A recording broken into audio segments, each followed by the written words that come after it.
Baik akhwati fillah rahimani wa rahimakunallah, kita memasuki hadis yang nomor 521. Baik, mari kita baca bareng-bareng karena ini adalah sebuah doa agar kita tahu dan paham ternyata ada doa ini. Yuk kita baca bareng-bareng. Sami'tu Anas bin Malik yaqul kana an-nabiyyu sallallahu alaihi wasallam yaqul. Apa doanya? Allahumma inni a'udzu bika minal ajzi wal kasal wal jubni wal haram wa a'udzu bika min fitnatil mahya wal mamat wa a'udzu bika min adzabil qabr. Subhanallah. Dalam hadis ini teman-teman, yang meriwayatkan hadis ini adalah Anas bin Malik. Siapa yang tahu Anas bin Malik? Putranya Ummu Sulaim. Ya. Beliau dari kecil telah Allah berikan kesempatan untuk menimba langsung dengan Rasulullah SAW. Dan kita bisa ambil pelajaran dari kisah Anas bin Malik, teman-teman. Untuk kita, bagi kaum ibu, ketahuilah bahwa sesungguhnya wajib bagi kita memohon kepada Allah agar Allah berikan kepada anak-anak kita guru-guru yang terbaik. Jadi ini menunjukkan Ummu Sulaim adalah wanita yang sangat cerdas, tahu memposisikan dirinya seperti apa. Ketika beliau memposisikan diri beliau sebagai seorang istri, maka beliau menjadi seorang istri yang sangat taat kepada suaminya. Sekalipun waktu itu kondisinya anaknya meninggal dunia, Ummu Sulaim tetap melayani suaminya dengan baik. Subhanallah. Dan ketika posisi beliau sebagai seorang ibu dari putranya yaitu Anas bin Malik, beliau memohon, memilihkan juga untuk anaknya yaitu Anas bin Malik seorang guru yang terbaik di antara guru-guru yang ada. Dan tidak ada guru yang terbaik kala itu kecuali Rasulullah sallallahu alaihi wasallam. Ini PR ya teman-teman. Kita itu jangan sampai kita tidak memperdulikan siapa guru anak-anak kita. Karena dari situlah anak-anak kita bisa banyak mengambil teladan, ya enggak? Apalagi kalau anak-anak kita masih usia-usia balita kan, biasanya mereka kadang lebih mendengar apa kata ustazahnya. Umi kata ustazah gitu kan. Itu Masya Allah sering mengatakan kata ustazah gitu ya. Artinya kan mereka menjadikan sosok guru itu sebagai teladan di dalam kehidupannya. Ya. Nah, kalau kita tidak memilihkan untuk anak-anak kita guru terbaik, maka apa yang akan terjadi kepada anak-anak kita? Kalau gurunya di zaman now ini, subhanallah, ada guru-guru yang misalnya guru-guru alay gitu kan. Ya pasti anak kita akan mencontoh gurunya, kealayannya itu pasti akan sampai kepada anak-anak kita. Dan Ummu Sulaim adalah wanita yang cerdas, teman-teman. Memilihkan Anas bin Malik seorang guru, ya, dan waktu itu tidak ada yang namanya, kalau zaman sekarang itu apa, sekolah-sekolah formal gitu kan, nggak ada. Apa coba metode apa yang dipilihkan oleh Ummu Sulaim?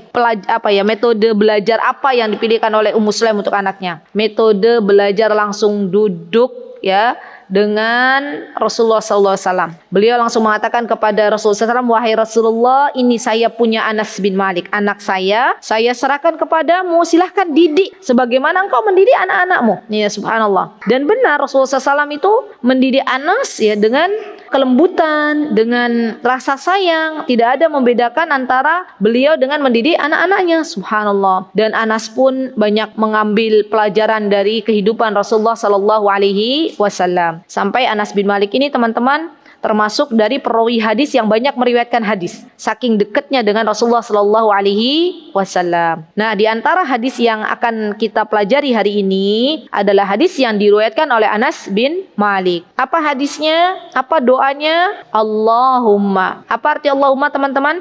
Ya Allah, inni a'udzubika, hamba memohon kepadamu a'udzubika itu berarti memohon perlindungan dari segala hal yang tidak baik ya. Jadi memohon perlindungannya kepada Allah.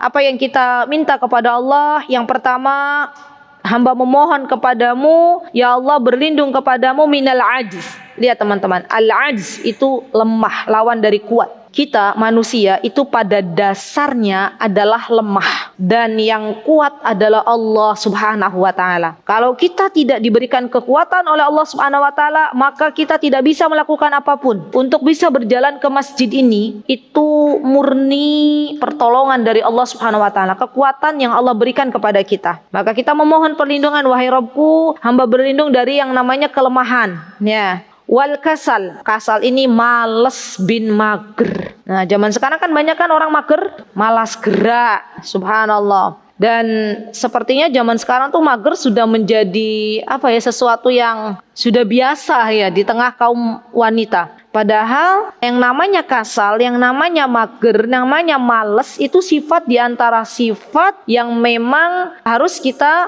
jauhkan sejauh-jauhnya. Karena yang namanya sifatnya orang beriman itu harus nasyat. Apa itu nasyat? Harus rajin. Sampai-sampai Allah Subhanahu wa taala memberitahukan kepada kita semuanya dalam ayatnya, alam nasrah laka sadrak. Terus terakhir itu apa? Fa idza faraghta fansab. Kalau sudah selesai dari satu urusan, maka bergantilah dengan urusan lain. Gak ada rasa malas. Kalau masih ada rasa malas, rasa mager dalam kehidupan kita, berarti kita belum banyak berdoa, memohon kepada Allah perlindungan dari sifat malas ini. Ya, apalagi kalau kita sebagai emak-emak, ya Masya Allah, kita semua yang kita lakukan tuh mesti akan ditiru oleh anak-anak kita. Jangan sampai kita malas gerak, kita males-malesan, dan itu dicontoh oleh anak-anak kita dan menjadi dosa jariah. Ya, subhanallah. Apapun kondisi kita, teman-teman, mintalah kekuatan dari Allah dan berfastabiqul khairat dalam beramal salih, karena kita tidak akan pernah tahu kapan lagi kesempatan untuk bisa beramal salih. Wal juben.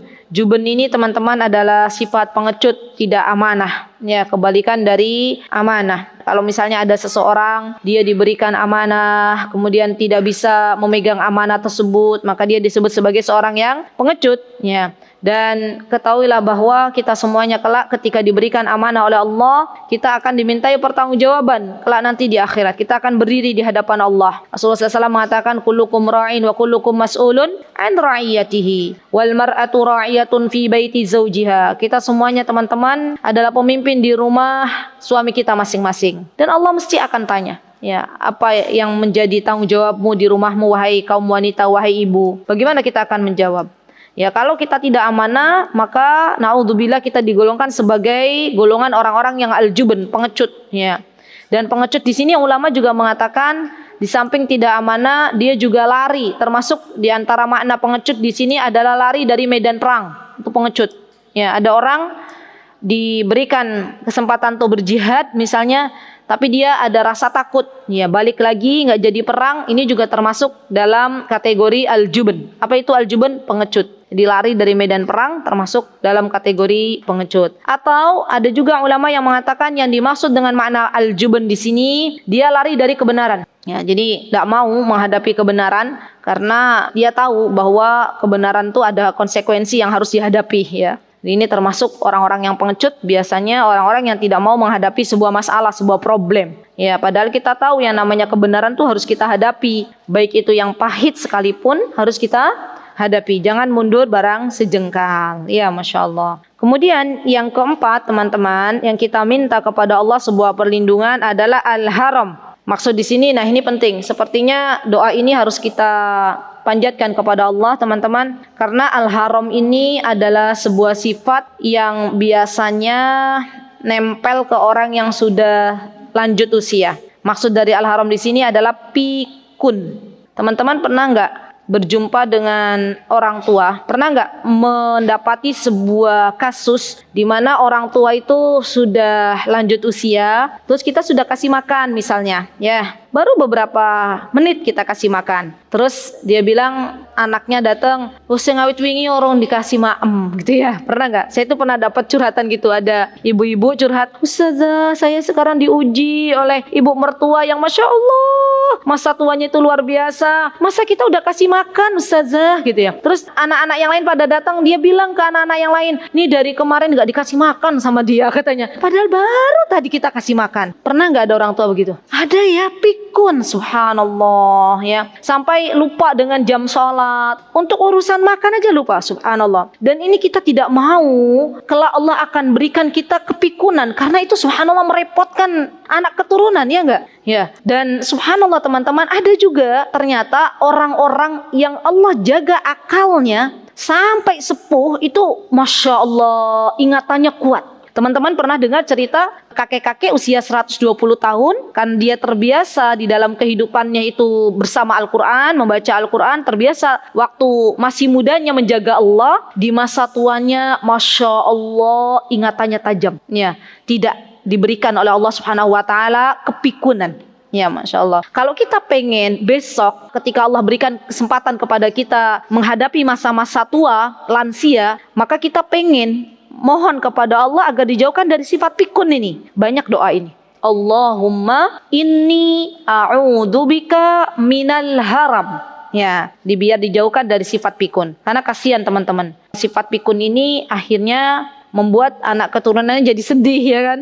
Sudah dimandikan, begitu kan? Kadang ya, dia bilang ke anak-anaknya sudah seminggu yang lalu nggak dimandi-mandiin gitu ya. Padahal baru pagi tadi mandiin ustazah gitu. Sampai kasihan yang cerita ke saya ibu-ibu itu, sampai saya lihat dari raut mukanya rasa kudu kepi aku ini gitu ya. Yo, saya tidak bisa bicara kecuali nggih Mbak, saya mengerti perasaan jenengan ya. Subhanallah, semoga Allah kuatkan dengan ujian ini, tetaplah berbakti. Saya hanya bisa bicara begitu. Walaupun mungkin di dalam dadanya beliau itu udah rasa gitu ya, masya Allah. Udah Mbak, kalau mau menghela nafas saja di sini. Saya sampai bilang begitu. Subhanallah. Dan alhamdulillah Mbak, jenengan masih, kata beliau, alhamdulillah suami saya tuh alhamdulillah ustazah ikut bantu merawat ibunya, sabar. Nah itu dia, Allah maha tahu, Allah kasih jenengan suami yang sabar. Saya bilang gitu ya. Udah disyukuri. Akhirnya dia bisa tersenyum. Ya masya Allah. Alhamdulillah ala kulli hal. Teman-teman yang dimuliakan Allah, setiap diri kita itu pasti punya ujian masing-masing. Ada yang diuji oleh orang tuanya yang pikun, ada yang diuji oleh suaminya yang gak mau sholat, ada yang diuji oleh anaknya yang masya Allah tabarakar rahman. Semua kita punya masalah masing-masing dalam kehidupan. Selagi kita hidup itu mesti ada masalah, tapi masalahnya berbeda-beda dan tidak ada jalan keluar teman-teman yang mesti kita lakukan kecuali bertakwa kepada Allah Subhanahu Wa Taala. Kalau Allah akan kasih jalannya, masya Allah. Baik. Kemudian di sini yang kelima, wa'udzubika min fitnatil mahya wal mamat. Ya, kita memohon kepada Allah Subhanahu Wa Taala dari fitnah, baik itu fitnah kehidupan maupun fitnah kematian. Ketahuilah wahai saudariku, yang namanya fitnah itu tidak mengenakan, ya kan? Sepakat enggak? Orang ketika dia difitnah atau terfitnah, itu kira-kira nyaman atau tidak? Tidak nyaman. Maka kita minta, di antara fitnah-fitnah kehidupan itu banyak sekali. Fitnah kematian juga banyak. Maka kita berlindung itu semuanya, ya memohon kepada Allah Subhanahu Wa Taala agar dijauhkan dari fitnah kehidupan dan fitnah kematian. Wa'udzubika min adzabil qabr. Nah, ini dia. Dan kita memohon perlindungan dari yang namanya azab kubur. Karena kubur ini punya dua, teman-teman. Orang-orang mendapatkan adabul qabr, ada yang mendapatkan nikmat kubur. Ya. Besok para penghuni kubur itu diberikan oleh Allah Subhanahu Wa Taala dengan dua cara. Kalau orang-orang yang mendapatkan nikmat kubur, maka Allah jaga ya. Bahkan kuburnya akan Allah terangi seterang-terangnya. Kuburnya akan Allah jadikan sebagai, masya Allah, taman dari taman surganya Allah Subhanahu Wa Taala. Orang-orang yang biasa di dunia dia terbiasa dengan beramal salih, taat kepada Allah Subhanahu Wa Taala, dan ketika akan menuju kepada kematian biasanya ditunjukkan oleh Allah Subhanahu Wa Taala gambaran surga, dan ia pun ingin segera menuju ke sana. Kemudian setelah itu Allah wafatkan, subhanallah. Dan kalau jenazahnya ini salihah, taat kepada Allah, maka dia mengatakan qaddimuni, ayo cepet-cepet urus jenazahku. Kenapa? Karena nggak sabar pengen berada di kubur, dan Allah berikan nikmat surga itu ya dipercepat ketika dia berada di dalam kubur. Subhanallah. Tapi sebaliknya, bagi hamba-hamba Allah yang di dunia senantiasa bermaksiat kepada Allah, tidak mentaati Allah dan Rasulnya, ketika akan meninggal dunia diperlihatkan tentang gambaran neraka, dan ia meninggal dalam ketakutan yang sangat. Coba teman-teman, saya mau tanya, pernah menemukan orang yang akan meninggal kondisi sering? Itu beda-beda enggak? Beda-beda ya. Ada yang takutan gitu kan ya. Dan kalau kita tuh melihat orang-orang yang akan dipanggil oleh Allah Subhanahu wa taala, akan dicabut nyawanya, mesti kita itu jadi teringat ya Bu ya. Ya Allah, besok kita akan menemui itu. Ya Allah, mudahkanlah ia dalam menghadapi kehidupan akhirnya. Itu detik-detik yang sungguh teman-teman membuat hati kita selalu berharap kepada Allah Subhanahu wa taala atas kasih sayang yang Allah berikan. Karena kita tidak bisa menjamin, ya, kita tidak bisa menjamin kehidupan akhir kita itu seperti apa. Hanya Allah yang bisa menjamin. Dan pesan saya teman-teman, demi Allah jangan pernah menyombongkan amal salih yang saat ini kita lakukan. Bisa jadi kalau kita menyombongkan amal salih yang kita lakukan, selalu merendahkan orang lain, itu justru akan membawa kepada su'ul khatimah. Teruslah merendah, teruslah berbaik sangka kepada Allah, teruslah beramal salih dan memohon kepada Allah, Rabbana taqabbal minna innaka antas samiul alim wa tub alaina innaka antat tawwabur rahim. Dan berdoalah kepada Allah, wa a'udzubika min adzabil qabr. Ya Allah, hamba memohon dijauhkan dari yang namanya adab kubur. Karena adab kubur itu luar biasa ngeri ya. Teman-teman pernah nggak baca buku Malam Pertama di Kubur? Saya pernah baca buku itu teman-teman. Dan rasanya kita sudah tidak bisa melanjutkan sampai akhir gitu ya. Sampai akhir menyelesaikan buku itu rasanya udah ya Rabb, membayangkan gitu loh. Ya Allah, ternyata di kubur itu kita sendiri. Hanya dengan amal-amal salih kita, apa yang akan menemani kita, itulah yang kita lakukan hari ini. Ya Masya Allah, semoga Allah Subhanahu wa taala memberikan kepada kita nikmat kubur. Amin. Allahumma amin. Baik, kemudian hadis yang selanjutnya hampir-hampir mirip teman-teman, hanya ada tambahan saja, dan ini juga sama, hadisnya dari Anas bin Malik. Sami'tun Nabiyya sallallahu alaihi wasallam yaqul, beliau mendengar Nabi kita Muhammad sallallahu alaihi wasallam bersabda, Allahumma inni a'udzubika minal hammi wal hazan. Ini ada tambahan nih teman-teman. Teman-teman yang terbiasa di dalam kehidupannya itu merasa gundah gulana, gelisah, kekhawatiran yang sangat ya. Ini harus banyak-banyak baca doa ini. Ya Allah, nanti gimana, nanti gimana. Nah, itu kan kegelisahan yang sudah di luar batas ya. Baca doa ini. Allahumma inni a'udzubika minal hammi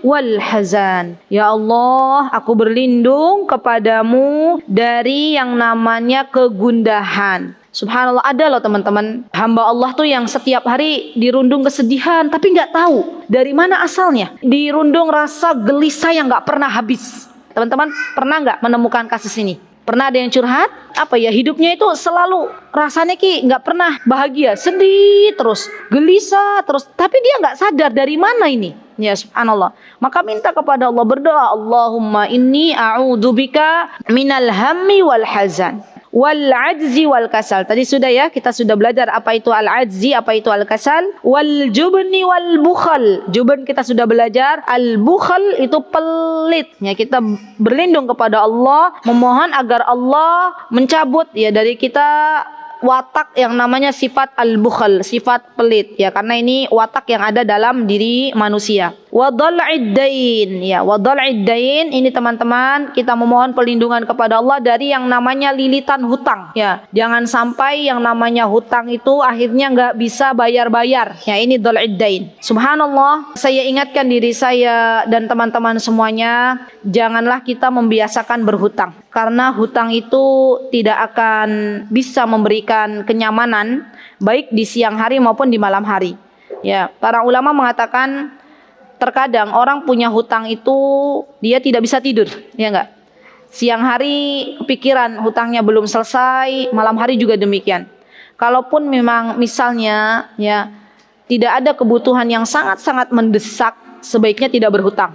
Ya, kecuali kalau memang ada udzur, kecuali kalau memang ada kebutuhan yang sangat luar biasa yang tidak bisa diraih kebutuhan tersebut kecuali dengan berhutang. Misal, tapi kalau hanya membeli keinginan-keinginan semata, maka jauhilah hutang. Dan takutlah kepada Allah teman-teman, kalau kita itu sebagai orang tua yang suka berhutang dan anak kita pun akhirnya meniru. Kita ajarkan kepada anak-anak kita, nak, jangan sampai dibiasakan yang namanya berhutang. Karena hutang itu subhanallah akan menjadi candu bagi yang berhutang. Tahu candu nggak? Nagih lagi.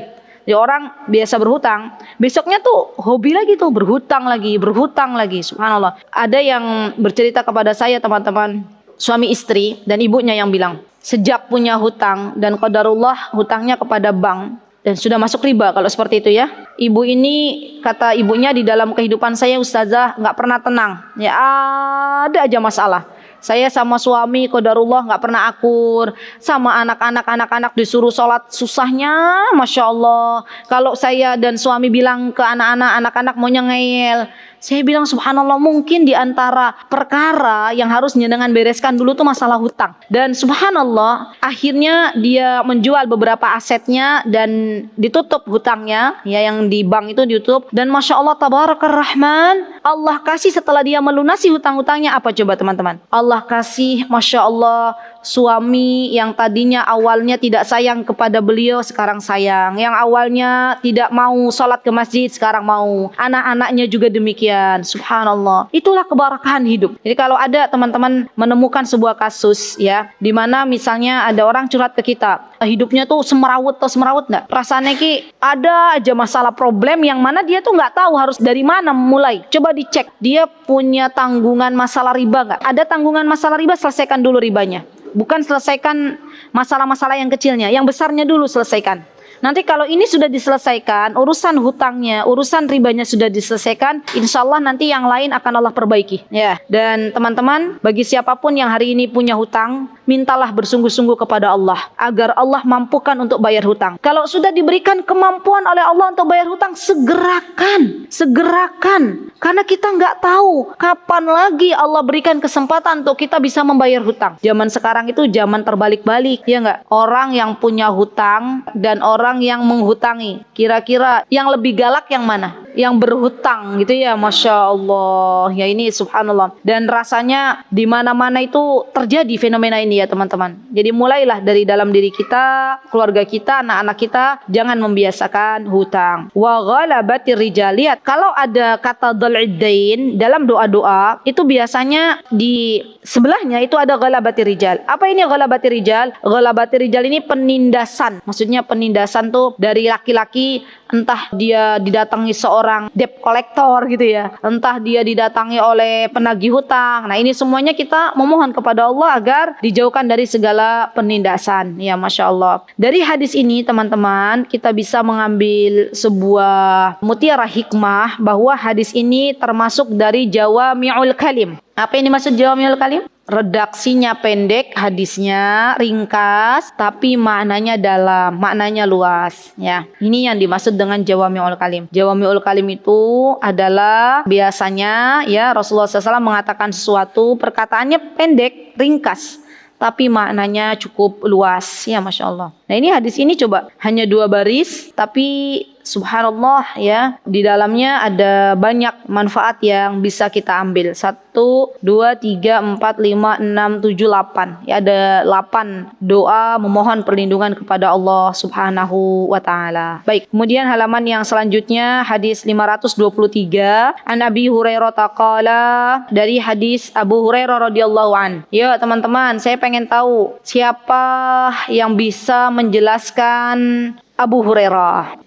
Sahabat Rasulullah yang banyak meriwayatkan hadis, berapa jumlahnya? 5.725. Ya, itu hadis yang diriwayatkan oleh Abu Hurairah. Banyak apa banyak? Banyak banget gitu ya. Terus oke, karena menyayang kucing, berarti namanya siapa tuh? Kan Abu Hurairah, berarti kan kunyah ya kan, panggilan. Karena Abu Hurairah suka kucing, jadi Abu Hir gitu, Abu Hurairah. Namanya siapa Mbak? Catat ya teman-teman, namanya Abdurrahman. Subhanallah ya, para sahabat itu mereka banyak yang menamai anak-anaknya ya dengan sebutan Abdurrahman atau Abdullah. Namanya Abu Hurairah itu Abdurrahman. Kemudian apa kelebihannya? Di antara kelebihannya ibu-ibu, Abu Hurairah itu termasuk orang yang sangat gemar bermajlis ilmu. Duduk di mana ada halakonya Rasulullah, beliau duduk ada di situ. Masya Allah. Akhirnya Abu Hurairah walaupun berjumpa dengan Nabi kita Muhammad SAW selama kurang lebih 5 tahun, karena Abu Hurairah masuk Islam di tahun ke-7 Hijriah. Sedangkan Nabi kita Muhammad SAW meninggal tahun berapa? 11 Hijriah. Abu Hurairah tuh baru masuk Islam terakhir-terakhiran. Ya, tahun 7 Hijriah baru masuk Islam. Kan beda sama Abu Bakar As-Siddiq. Abu Bakar As-Siddiq masuk Islamnya di mana? Di kota Mekah. Abu Hurairah masuk Islamnya di kota Madinah pada waktu tahun 7 Hijriah. Ya.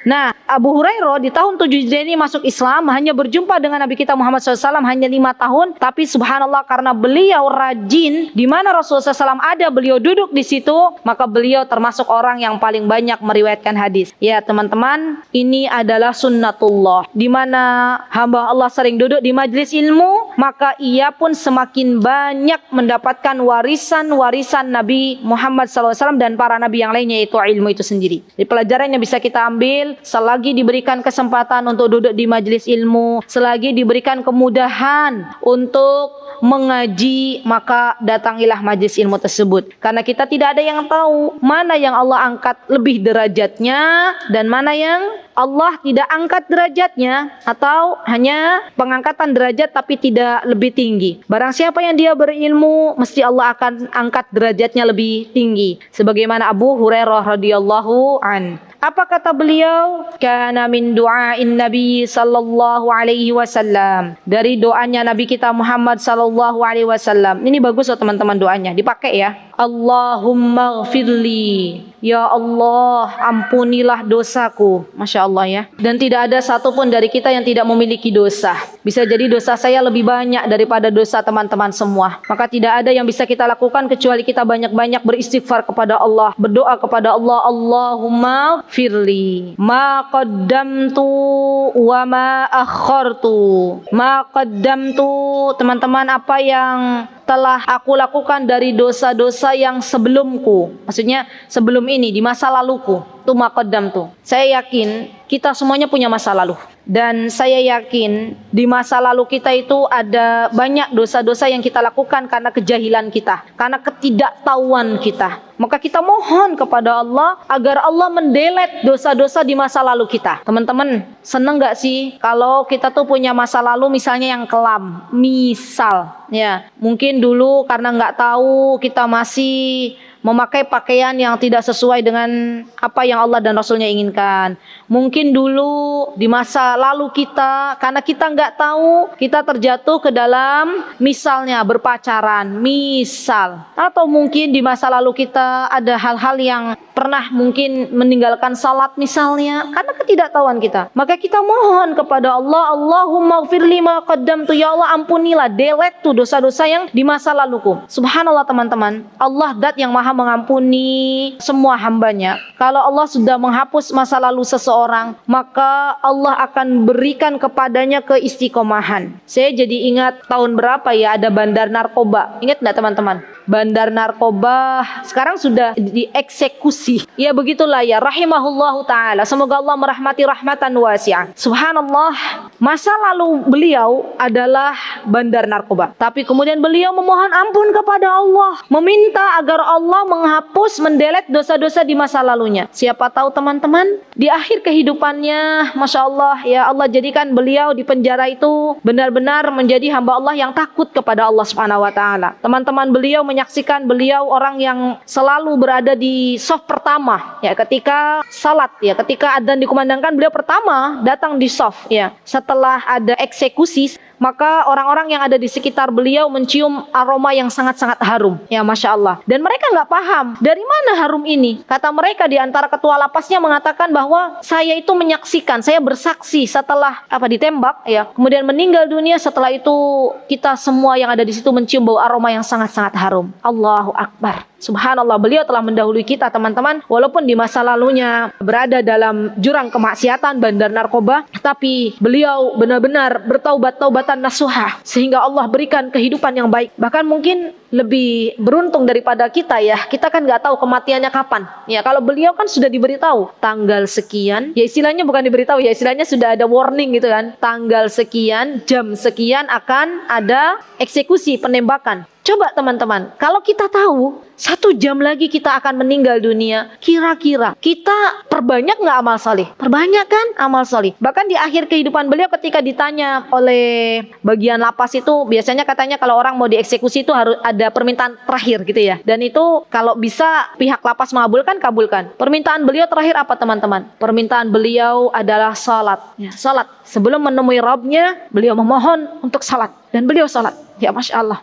Sehingga kita semua pasti punya masa lalu. Semua punya masa lalu. Dan tetaplah berbaik sangka kepada Allah. Banyak berdoa kepada Allah. Allahumma gfir lima qaddamtu. Ya Allah, ampunilah dosa-dosaku di masa laluku. Wa ma akhartu. Wahai Rabbku, ampunilah dosa-dosaku di masa yang akan datang. Dan kita semuanya membutuhkan ampunan Allah Subhanahu wa taala. Wa ma asrartu wa ma a'lantu. Dan dosa-dosa yang kita sembunyikan. Subhanallah, banyak di antara kita yang kita tidak mau dosa-dosa kita dibuka oleh Allah Subhanahu wa taala. Dan banyak di antara kita yang menyembunyikan dosa-dosa kita. Padahal Allah Subhanahu wa ta'ala zat yang bisa membuka aib-aib kita, itu akan membuka aib kita kalau Allah tidak menutup aib-aib kita. Wa ma a'lantu, dan dosa-dosa yang kita lakukan secara terang-terangan. Karena terkadang manusia melakukan dosa secara terang-terangan, tidak takut lagi kepada Allah, tidak takut lagi dengan masyarakat sekitar. Ya subhanallah. Jadi benar-benar kita itu memohon kepada Allah teman-teman dari dosa-dosa yang kita lakukan baik di masa lalu ataupun yang akan datang, ataupun yang kita lakukan secara sembunyi-sembunyi atau yang kita lakukan secara terang-terangan. Kita memohon ampunan dari Allah Subhanahu wa taala. Wa ma anta a'lamu bihi minni. Wahai Rabbku,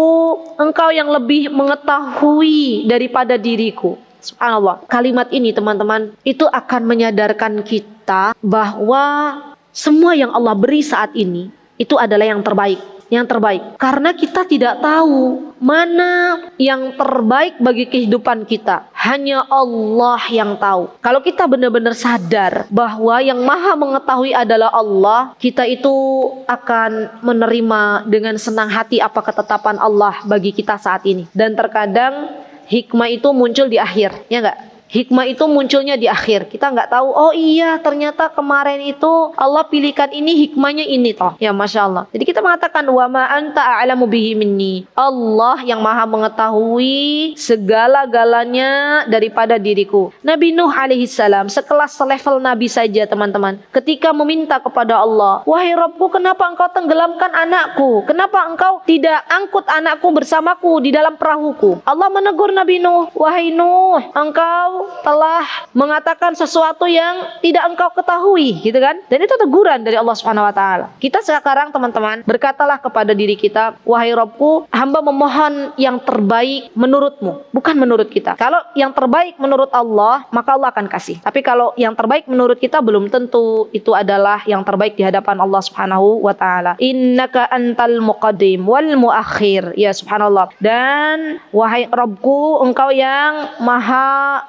mendahului, muqaddim, wal muakhir, dan yang maha mengakhirkan. La ilaha illa anta. Tidak ada yang berhak diibadahi kecuali hanya kepada engkau. Ya Masya Allah teman-teman. Coba deh teman-teman baca doa ini sambil diresapi maknanya. Kita tuh akan menangis sejadi-jadinya. Karena ingat dosa-dosa kita kepada Allah. Allah yang selama ini berbuat baik kepada kita. Allah yang selama ini memberikan makan dan minum kepada kita. Dan kita yang tidak tahu diri, terkadang masih banyak kewajiban-kewajiban yang kita lalaikan. Jadi benar-benar kita memohon ampunan kepada Allah Subhanahu wa taala. Semoga Allah Subhanahu wa taala menjadikan kita semuanya orang-orang yang diampuni dosa-dosa kita oleh Allah Subhanahu wa taala. Semoga Allah Subhanahu wa taala menerima taubat kita. Amin. Allahumma amin. Baik, kemudian doa yang selanjutnya teman-teman adalah doa dari An Abdillah. Yang dimaksud Abdillah di sini adalah Abdullah bin Mas'ud. Berarti putranya siapa ini? Putranya Mas'ud. Dan Abdullah bin Mas'ud, ayo teman-teman, siapa beliau? Atau terkenal dengan Ibnu Mas'ud.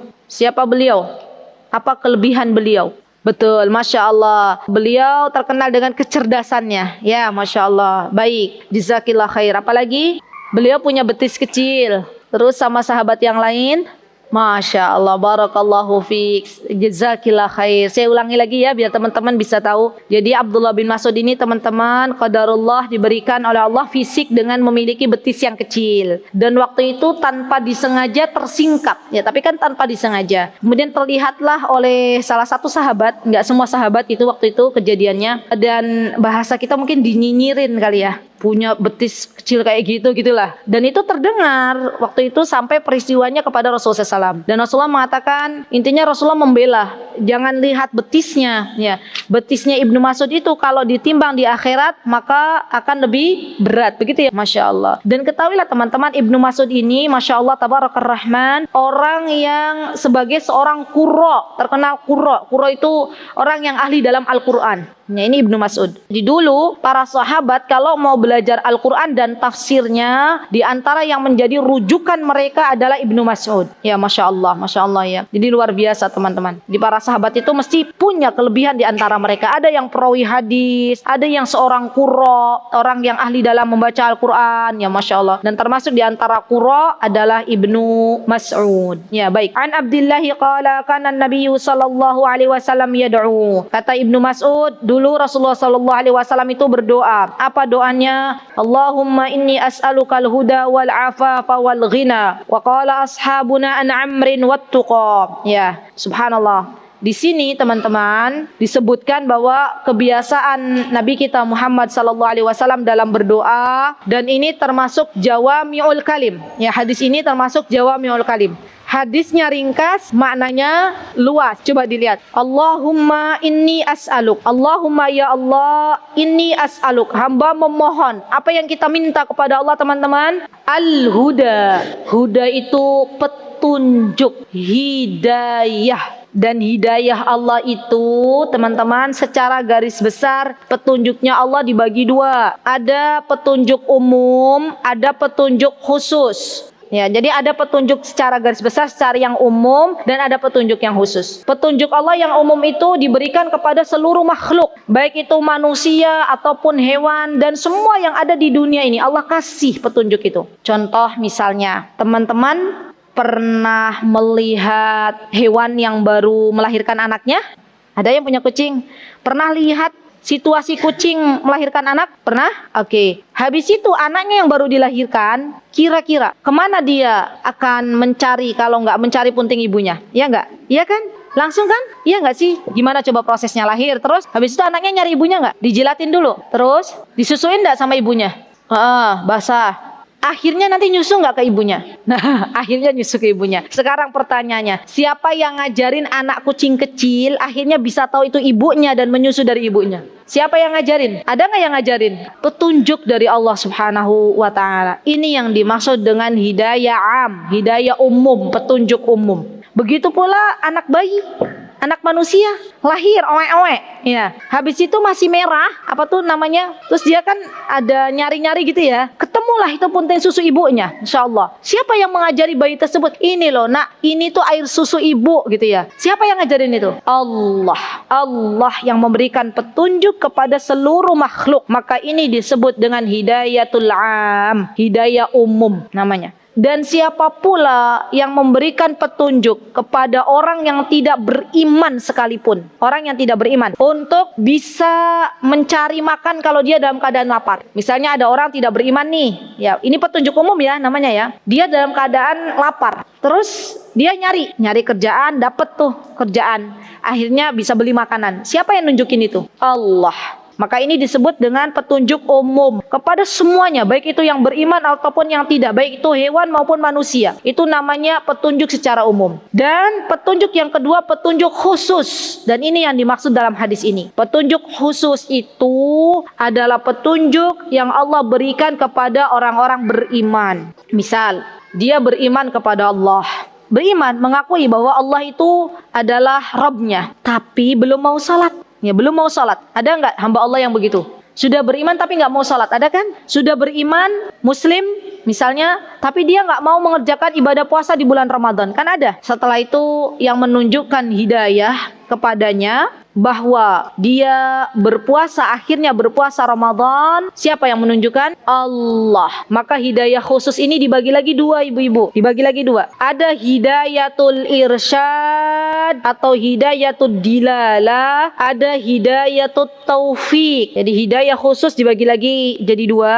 Ada hidayatul irsyad atau hidayah ad-dilalah sama dengan hidayah at-taufik. Pernah dengar pembagian ini? Baik. Nah, hidayatul dilalah, hidayatul irsyad ini adalah petunjuk yang bisa diberikan oleh hamba Allah kepada hamba Allah yang lain. Ini namanya hidayatul irsyad. Contoh misalnya, ada wanita muslimah. Wanitanya sudah beriman kepada Allah, sudah muslimah, tapi dia belum menutup auratnya. Kemudian saudara muslimah lainnya memberitahukan, "Mbak, ukhti, lihat, engkau kan sebagai seorang muslimah, ayo ditutup auratnya." Itu namanya hidayah taufik atau hidayatul irsyad? Irsyad. Namanya hidayatul irsyad. Jadi petunjuk yang diberikan sesama hamba Allah, dari hamba kepada hambanya. Itu hidayatul irsyad. Beda dengan hidayah taufik. Hidayah taufik ini hidayah yang khusus hanya Allah yang mampu memberikan. Ya, hanya Allah yang mampu memberikan. Misalnya tadi masih balik lagi, seorang muslimah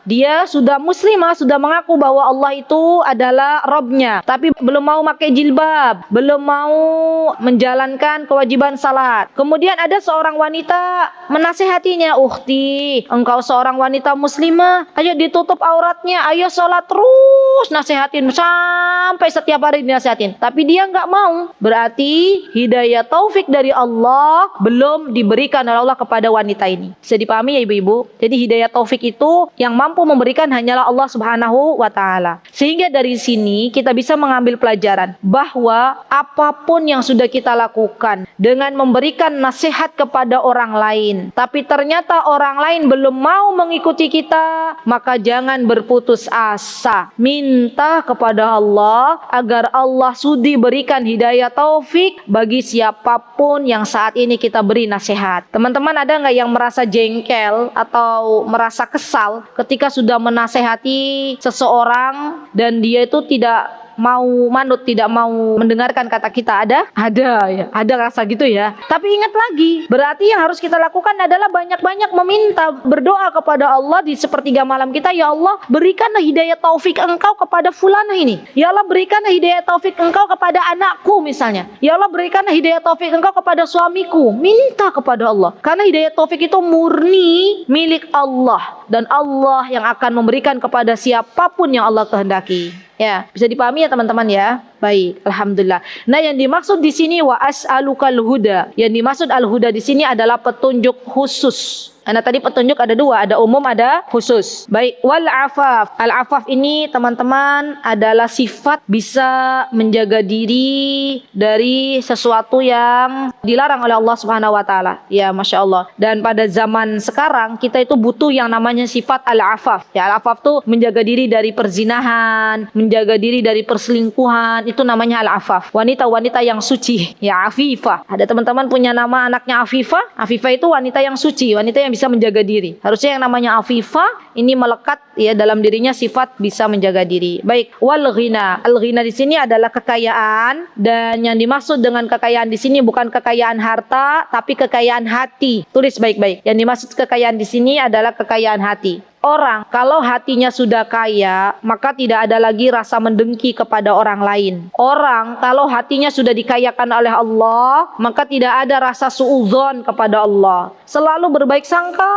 terus sama Allah. Jadi kita tuh minta agar Allah melapangkan hati-hati kita, Allah mengayakan hati-hati kita. Subhanallah teman-teman, dan murni ini pemberian dari Allah. Allah itu kalau sudah kasih kepada hambanya kekayaan hati, hamba ini akan lebih mudah ridho dengan ketetapan Allah Subhanahu wa taala. Tapi sebaliknya, kalau hamba ini memiliki kesempitan hati, hatinya tuh sempit, nggak diluaskan oleh Allah, hatinya itu kotor, hatinya itu penuh dengan noda, maka dia termasuk orang-orang yang sulit sekali menerima ketetapan Allah. Subhanallah. Jadi kita minta wal ghina. Ghina di sini adalah ketetapan atau kekayaan hati.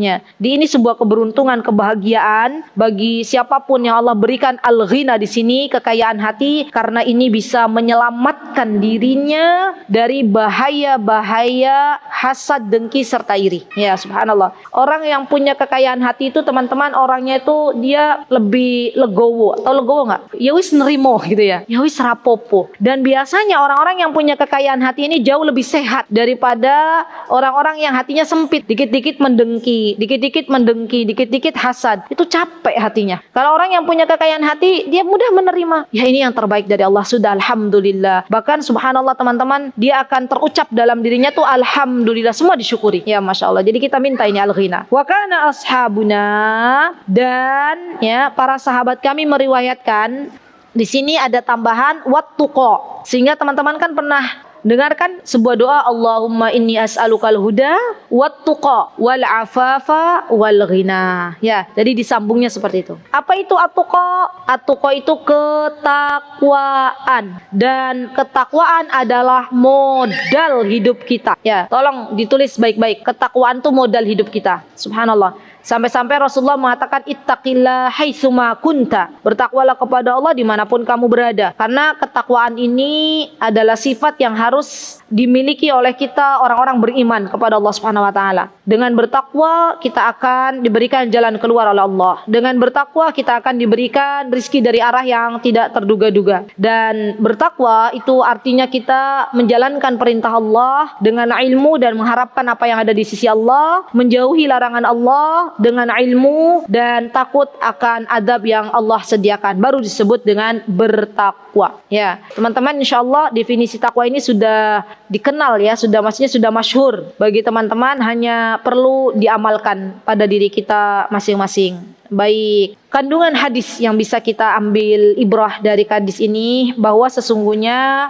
hidayah Allah itu adalah hal yang sangat penting di dalam kehidupan kita. Hidayah Allah adalah sesuatu yang kita butuhkan di dalam kehidupan kita, maka kita minta kepada Allah. Yang kedua, sifat menjaga diri harus kita miliki. Al-afaf, sifat menjaga diri di zaman sekarang ini teman-teman harus kita miliki. Karena subhanallah, orang-orang yang dia menjaga kemaluannya, menjaga dirinya. Kalau ada wanita yang dia menjaga dirinya, menjaga kemaluannya, dia sholat 5 waktu, dia puasa di bulan Ramadan, dia mentaati suaminya, maka dia masuk surga dari pintu manapun yang ia kehendaki. Allahu Akbar. Jadi al-afaf ini harus kita minta kepada Allah. Dan teman-teman, kita kan sebagai seorang ibu, minta juga nih, bukan hanya untuk kita sifat al-afaf ini, minta juga untuk anak-anak kita. Terutama saat-saat ini yang punya anak-anak sudah usia belasan tahun ya. Kita minta, ya Allah, jadikanlah anak-anakku anak-anak yang bisa mampu menjaga dirinya, mampu menjaga kemaluannya. Kalau dulu, orang-orang zaman dulu itu lebih ketar-ketir kalau punya anak perempuan, ya enggak? Ya Allah, punya anak perempuan mesti kita tuh harus benar-benar banyak-banyak minta sama Allah. Ya Allah, jagalah dia dari yang namanya perzinahan. Zaman sekarang sama saja. Anak perempuan, anak laki-laki itu sama-sama harus didoakan. Karena banyak sekarang itu kasus ya, laki-laki suka sama laki-laki. Ya, naudzubillah summa naudzubillah. Semoga Allah menjauhkan kita semua dan anak keturunan kita dari perbuatan yang sangat menjijikan. Ya. Baik, yang ketiga adalah hendaklah kita memohon agar hati kita dikayakan oleh Allah Subhanahu wa taala. Karena kekayaan hati ini merupakan sebuah kebahagiaan. Kita memohon agar Allah memberikan kepada kita kekayaan hati. Jadi yang kita doa itu bukan cuma Allahumma aksir mali, ya bukan hanya ya Allah perbanyaklah hartaku, tapi kita juga memohon al-ghina, kekayaan hati. Kita memohon kekayaan hati karena kekayaan hati ini yang akan memberikan kebahagiaan untuk hidup kita. Dan terakhir, kita memohon kepada Allah agar kita digolongkan dari hamba-hambanya yang bertakwa.